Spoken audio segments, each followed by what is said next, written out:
No, I don't think of it. I can't think of anything off the top of my head because I rammed right up to like recording this show with 15 minutes to sit down and get ready for the show. So, Why? What's going on? What's up? oh no, it was one of those days where I was running around. I went to the comic shop. I ran into somebody I hadn't seen in a while, so I didn't get out of there until 7 o'clock. Went and got something to eat. Took me a while to get something to eat. By the time I ran around, had to do some stuff for myself. I was walking in the door at 8:45. You know what I mean? It was like, let me turn on my computer and sit down for a minute. So I didn't even get to like go on Twitter or any of the other like stuff like that. So.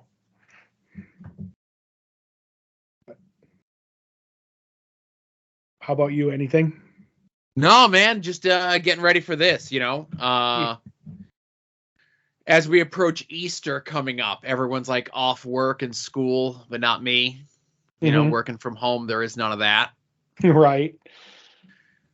Like we're recording today on Tuesday for After Dark, and my wife was off today, so she was running around doing a whole bunch of shit. It was nice out today. Yes, it was. It was crazy weather this week. Wouldn't be this show without talking about weather. Right. The fact that it was like 70 today, and 2 days ago it was sleeting. Yeah, there was snow on my windshield. Right. And then my kids off school Thursday, Friday, and then all the Easter shenanigans, and then just trying to figure out it's gonna be like a busy next 2 months, and it sucks. In a good way or a bad way? I don't like being busy. I like not doing anything. Right, but hey, you're gonna have so much fun doing the things. I don't know. Nope. What are you doing for Easter? We're going with my brothers, which is fine. That's no big deal. I'm more looking forward to that first weekend in May, man. Oh yeah, that's right. We were discussing. I completely forgot how jam-packed it is, and especially one weekend. Yeah, and it just dawned on me today with your tweet making fun of what Olsen plays the Scarlet Witch. What's her name? Not Brie Olsen, I think. Oh, the Scarlet Witch. That's a different movie. Yeah, Doctor Strange, right? Yeah. Because that comes out that first weekend in May, man. And I got wrestling on Friday. I got a wedding on Saturday. And then somewhere in there, we need to squeeze in previewing the past. Right. And seeing Doctor Strange. You know what? See, I only have to squeeze in a Patreon previewing the past and a Doctor Strange. Right. So I'm good. Oh, though you never know. Maybe I'll squeeze in some wrestling too. Who knows? Everybody's going to be there, I'm still waiting on a text message from somebody. So. I think they're on Discord a lot lately. Are you familiar with Discord, Todd? Right. I'm more of a Datcord man myself. Right. I do that. I'm in the Discord for the Pod Van Dam boys. Ed, who did the Moon Knight review on the show last week. Glorious review, yes. Yes. I'm in there, and I'll always, whenever I mention Discord, what we're in, I'll write it as this cord. That's my joke as an old man that I do. Right. It's a good one, though. It's a good one. Yeah.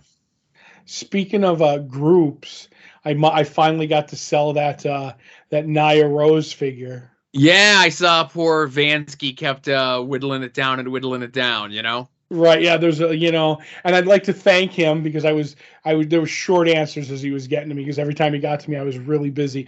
But I would like to thank the bag man Adam Van for facilitating the deal. But yeah, I mean, and he ends up texting me. He's like, oh, it went down to this and this, that. And I'm like, it is what it is. And he's like, oh, well, it's still this much, money, when, what do you want to call it, that you paid out. And I'm like, yeah, I don't care. I'm not like, oh, if I could have made $300 more, I'd love it. But if I got more money than I paid for it, I'm fine. And he's like, oh, and I didn't know, he goes, it was somebody who listens to the show at odds anyway. I don't know if they do the regular show. And he's like, so they ended up asking him, he's like, is this Todd's figure? And the first thing I chimed back with the text is like, ask him if he wants it autographed. I'll autograph and send it up. Now, I don't know if the offer was made and it was rejected, or he didn't make the offer. I have a feeling he never made the offer, but I think you'd know who it is, because it was somebody who's chatted with us, I believe, on Twitter, but I can't find them anymore. Oh, boy. But either way. Well, let's not expose their business on the air. Oh, I'm not. That's why I was very vague about it. Who do you think I am? A trash chute like you, Joe? Yes. You learn from the best. But so that's why I had a fig ching today. You know, I was like, everybody thought I found a figure, but I sold a figure. And I figure I'm retiring, batting 1,000. Joe. Oh my goodness. Well, so it's so weird too. We're talking about toys, you know, and I know like you ended up selling it for like double plus what you paid for it, right? Yeah. Right. Then again, you get what you get. And you were very lucky to have Adam be the one kind of acting on your behalf for this. Sure. Because a lot of the people in that group are very much Mrs. Glick from The Simpsons. Okay. This is a candy dish just for candy, and it's $90. Yeah. There's no wiggle room. You can't put anything else but candy in this, right. And I ain't going below $90, right? Right. So, you know, like I said, Adam was just like, all right, we're putting it up there. We're giving it like a 2 or 3 day window. Let's move the price down. Let's keep moving the bar. But he wasn't like, he knew what the lowest he could go is, you know? Right. It's almost like he's one of them in that group, you know? Right. When he's not staging a coup and burning the place down. Not staging a coup. Right. He's learned. He just lets the other people who have been just beaten down by the group just be like, hey, you know, maybe this wasn't the best idea. And then Broski to be like, yeah, you're right. Probably wasn't. Too bad you paid. Sorry. Moving on. Taking the next dollar from the next person. Right. Comfort yourself with all the clothes you've bought off me and go away. That's right. Swaddle yourself in my vest and my pants and what else? I don't know what else he bought. He might have a pair of pants. I think. So is the transaction complete? Has like Adam had the figure in his hands, of course, because I saw him take the pictures of it on his beautiful leather couch. Oh, and I have an artistic photo of him taking the picture, and he was mad at me that I took it because I was like, "This is." You know, figure photography. This is like pulling back the thing. And he's like, I was like, I'm going to post this up. And he's like, give it to me before you do it. He's like, I'm like, what? You don't want to make sure you don't have any fig crack, you know, with your pants down or anything. And he's like, yeah, it's a good picture, but I never put it up. But I have it knowing that that I recorded the moment, you know? Mm-hmm. So. But has he shipped it out yet? Has he got the money? Has he given them? Obviously, if you put Fig Ching, then he sent the money to you, right? Yes, because when he said it, he was like, you know, because he's I guess he did it at night, last night at around, as we record this, at 8:00, and he's like, sold it for this price, you know.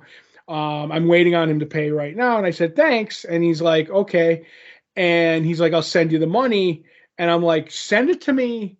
Whenever. I don't understand fig group etiquette. Like, I don't know how that works. I know how eBay does, like this and that. And he's like, oh no. And so he sent me the next day to make sure he covers all his bases. He's like, here's a picture of the United States Postal Service, you know, tracking number, and that he got insurance and everything. So he's like, it's in God's hands now. If it gets ruined, you got your money. You know what I mean? So.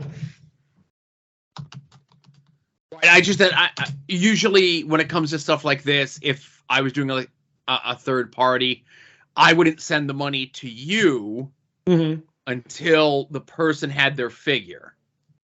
Right, because they might say it got damaged or they don't like it. Right, and now I got to pay that person back, and I got to, you know what I mean? Now it's a whole thing.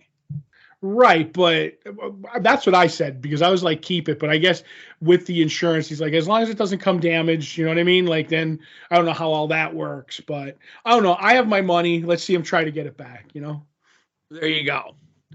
He's got to get it back from Adam, and Adam's got to get it back from you. That's a lot of channels to go through. That's right. Uh-huh.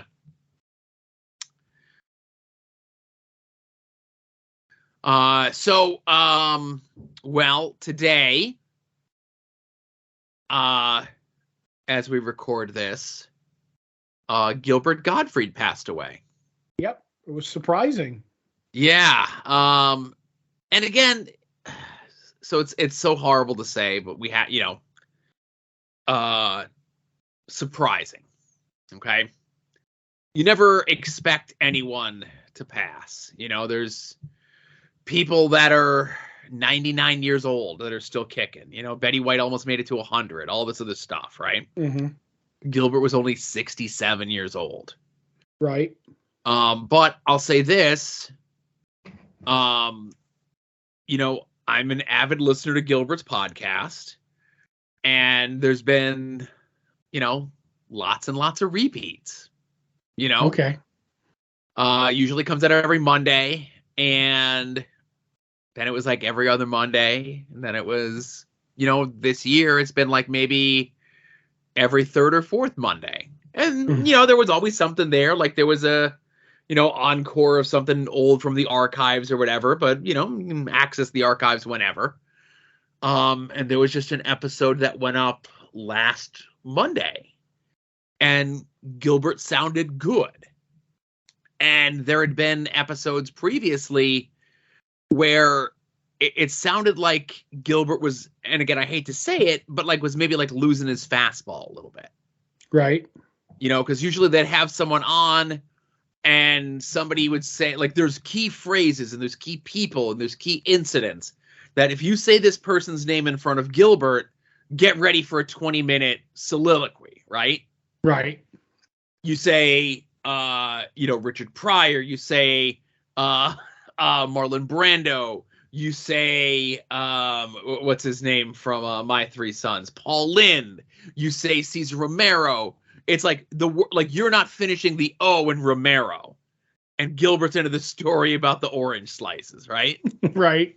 But the last couple months, like as those things would come up, the co-host Frank would have to like almost like nudge Gilbert, Mm-hmm. And like I said, he's been, he's been doing comedy and like acting and movies and hosting and all this other stuff for 50 years, right? He started doing this when he was a teenager. Mm-hmm.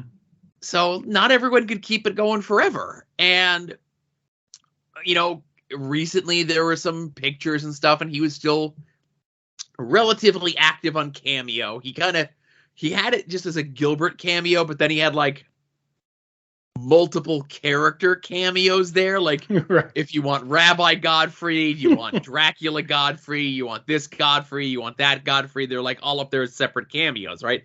Kind of spreading everything around. Right. And I don't mean to know, but one question, were they all the same price or were certain characters tiered more? No, they were all the same price. They were all $900. Oh, a deal. Right. And, it's Gilbert in the costume appropriate for whatever the character he's doing and all that sort of shit. And he was still active on those until maybe about like 3 weeks ago, Mm-hmm. And I know an episode just came out this, like not Monday this week, but Monday last week, but they don't record everything. It's not like we record on a Tuesday and it goes out on a Wednesday or whatever. That might have been banked for a while. But like, even so, like he just had been kind of looking like frail. Right. And I'm just like, Gilbert's not looking good. Who knows what's going on? And a lot of this stuff happens, like the Norm Macdonald one from a couple months ago. Saget one. Yeah, well, the Saget one is different. Like Saget was like he literally put up a video like Saturday night, like, hey, I just finished a show. I feel great. I'm going back to my hotel. I'm ready to do the next show tomorrow night. And then he's dead, Right. Whereas like Norm kind of took himself out of the public eye for a while. And then the announcement came that he had been battling with cancer and everything else like that. Whereas Gilbert's like kind of in the public eye, but not like hugely in the public eye. Like he was touring as of like 3 weeks ago. But like the pictures of him and stuff, he just kind of looked like old and frail. And I'm like, oh boy, like I felt as though Gilbert was going to be wrapping it up. Okay. Whether it be touring, whether it be doing the podcast, whether it was just getting to be too much for him. Mm-hmm. And I guess he had MS and he was doing his best to fight it.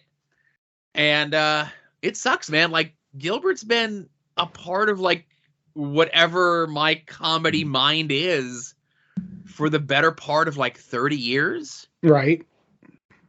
So, you know, and Norm was the same. Like, Norm was a little bit later in life, but like listening to Howard Stern and watching the old Channel 9 shows back in like 89 and 90, and Gilbert was on like every week sometimes. Mm-hmm. And, you know, then everything else from that, then, you know, you see Gilbert in every movie he's in. He's just someone who's like this weird generational talent. Like, mm-hmm. Little kids know him because he's the voice of he's always the voice of a bird in a cartoon, right?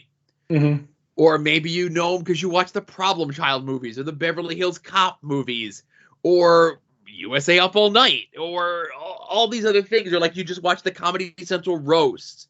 Like, he was involved in all these other little things. Like, he was a guy who was just always hustling, always working. And it wasn't until like late in his life where like he like quote unquote settled down, but it's not like he was like some crazy partying, coke drinking womanizer guy. Mm-hmm. He was just like if I'm not working, then I'm not living. Right. And it wasn't until like maybe within the last like 15 years where like he finally like settled down, got a wife, had kids, started to reel it back a little bit, and kind of gave the peek into his private life over the last like couple years to see how he is. There was that documentary about him. Like, he would take the megabus to do gigs to save money, because if the booker is paying me $800 for a plane ticket and I take the megabus to the show, that's an extra $800 I get paid. Right. But he was just like a fascinating character, a hilarious character, and like someone like I'll just never forget in my life. Right. I mean, I know of Gilbert Gottfried. I've seen him in a million things. Yeah. I don't know much of his stand-up because I never really the most stand-up I know of Gilbert Gottfried is probably when he did Andrew Dice Clay's bit for a while. Right. So yeah, but I know, but working, yeah, like he's in this, he's in that. One day I'm watching like on USA, like they have the Law and Order SVU marathons, and he just wanders in as the tech guy in the case, where they're like, oh, this guy was using like recording devices to be a peeping Tom on this one woman, and he's like, oh, what are you using there? Oh, that bit rate's no good, and he's going back and forth with like the pervert, and I'm like, and I can't not see Gilbert Gottfried, if that makes any sense. I'm like, why is Gilbert Gottfried on Law and Order SVU? But yet there he was, and that's really, like I said, like I know him as the bird from Aladdin. But out of the two of us, like I was like, when I saw this, I'm like, oh, Joe's gonna, have a bad day. And I don't even know what to add, because like I said, I know him from little bits, and the only other thing I know is the Dracula. I heard that a billion times in my life. I have no home. The Bela Lugosi. So yeah, I get it. Sad to see him go. And, obviously listening to the podcast, and I remember he had, and again, you, Todd, being a podcast maven, mm-hmm. I'm not sure if this has slipped into your whatevers. Are you aware of a podcast called You Must Remember This, or am I just talking into the void? I've never heard of that line outside of a song.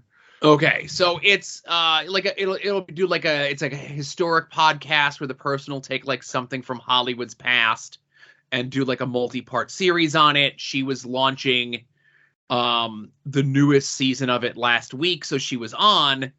And whenever you're on Gilbert's podcast, he goes through like all of your credits. And when I say all of your credits, Todd, all of your credits. Everything you've ever done is the opening of Gilbert's show, of him leading up to introducing you onto the show. Right. And the joke would always be, after they read that and, the person makes some sort of remark, it's like, oh my God, I did a lot of things or whatever. And Gilbert just says, it's like, oh yeah, you could just use that as your obituary, you know? They could just chop this off the front of the thing and put found dead in her apartment, you know? And that's just the sort of guy he was. Like, I don't know the time frame, but I would have to look it up, but it was less than a week, right? That he did the Hugh Hefner roast, and he made a 9/11 joke, like, as the buildings were still smoldering. Oh, that I remember. That's a famous, because didn't that go into the Aristocrats? Yeah, the opening of, like, him doing the Aristocrats at the Hugh Hefner roast was the opening of the Aristocrats documentary thing that came at like 05 or 06. Right, because he's like doing it and then he sees the crowd go south. And it's like, oh, let me do the Aristocrats. Well, and that's, you know, and that's the other thing,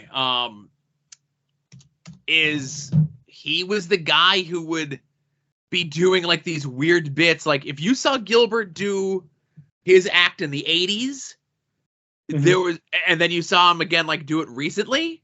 Right. There was definitely a joke that he did in the 80s that he was still doing today. Right. It was like he kept it. He knew where his bread was buttered. Right. You know, and then again, he has the whole thing where he lost the gig with Affleck because he made a joke about the tsunami. Yeah. And like whatever the reason was, and like that was like when he would like, and you know, Gilbert would have the persona and everything, or it was just like this outrageous whatever. But he, like, when they were talking about it on the podcast, like, you could tell he was like kind of bummed out about it, like for the first couple of weeks that they were talking about it on the podcast. Like, he eventually got over it once he got word, like, obviously everybody knows everyone and everything. When they cast the new Affleck Duck voice, the casting call said we need a Gilbert Gottfried sound-alike. Okay, so he'll be remembered forever. Right. And there was an old joke from back in like the forever days ago, like, your stages in show business are get me so-and-so, get me a so-and-so sound or look-alike, who's so-and-so.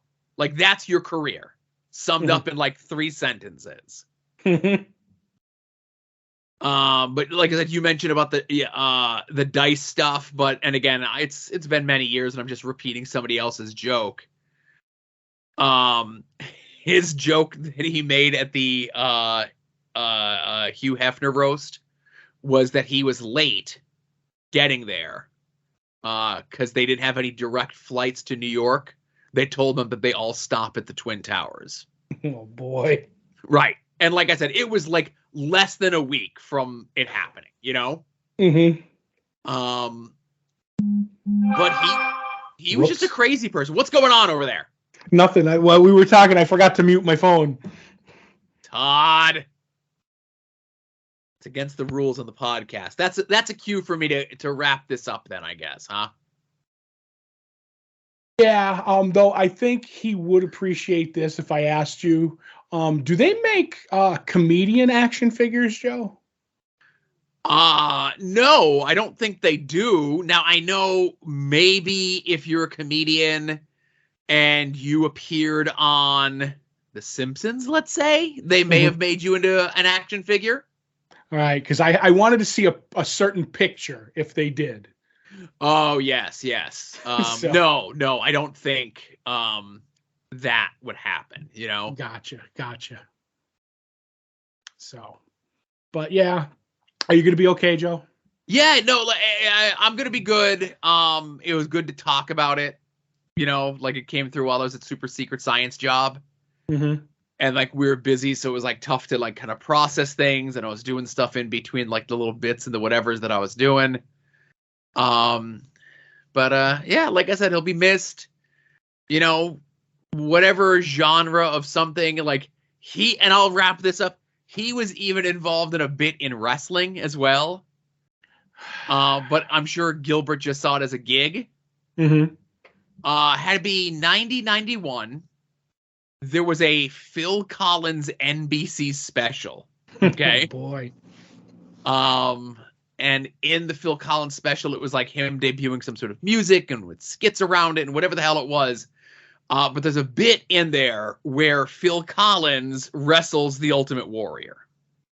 Okay. And there's a skit before that of the executives pitch it, like, and Gilbert is the one who's pitching it to the network. And he's like, we're going to do this and we're going to do this. And they're like, oh, we can't get him. He's busy this day. And they're like, okay, well, how about this? And how about this? And it was one of those things, like, I was aware of Gilbert at the time and I was aware of wrestling at the time. So, like, then 32 years ago, it was odd to see those two things mix. And then obviously with his passing and seeing that come back up on the timeline today. And I'm like, I so remember the Phil Collins Ultimate Warrior stuff that I forget the Gilbert involvement with it as well. Right. You're burying the lead, man. Right. And just another thing, like, he's, I would say, almost ubiquitous in that way. Like, if you're a comedy person, if you're whatever, like, you don't even need to say Gilbert Gottfried. You just say Gilbert, and people know who you mean. Yeah. There aren't very many famous Gilberts out there. No, there aren't. Right. And he's got that connotation. He's got that whatever behind him of just like a long career, always working, never whatever. Oh, and you know what? We could bring it back around too. Because there's all, like, Gilbert has so many stories of parts that he almost got. Like, because again, he was always working. He would audition for everything. He had auditioned and came down to the final two to play Mumbles in the Dick Tracy movie. Oh, dodged the bullet there. Well, he could have been immortalized in one of the greatest movies of all time. He wasn't in Megaforce, Joe. No. But I saw, you know what? There was a really neat Megaforce story that showed up on the timeline we'll talk about later. Involving Barry Bostwick. Again, we can't cover everything and everyone at every convention, but it was still a heartwarming story to see. But so Gilbert lost that role to Dustin Hoffman, like an actual actor, you know? Jeez. Sad to see that happen to the second best USA Up All Night host. Oh my goodness. And we'll close this out only because it's Dick Tracy related. I don't know if Todd, if you saw that they're doing 35 millimeter screenings in New York this summer. Oh, you going? No. Why not? It's the best movie ever made. You should go see it. Put on your piss-colored fedora and go. Oh my God. No. I missed it when it was on the drive-in around here. But they missed the anniversary by like 2 years. I don't know why they're doing it in 2002. I can't imagine what could have happened 2 years ago that would have put the kibosh on them doing an anniversary screening for the actual anniversary of the movie. Finally, something good comes from COVID. Yes. All right, everyone, thank you very much for listening here. Episode 387, Longbox Heroes After Dark. Hopefully I'm not too far away from the microphone and typing too loudly, but it's the end of the show. Amazon affiliate link across the top of the page. TeePublic store, regular store, and the Patreon, of course, patreon.com/longboxheroes. Support us, share, tell a friend, all that sort of things. And we'll see you next week. You're listening to the soon-to-be-named network, the Lamborghini of Podcast Network.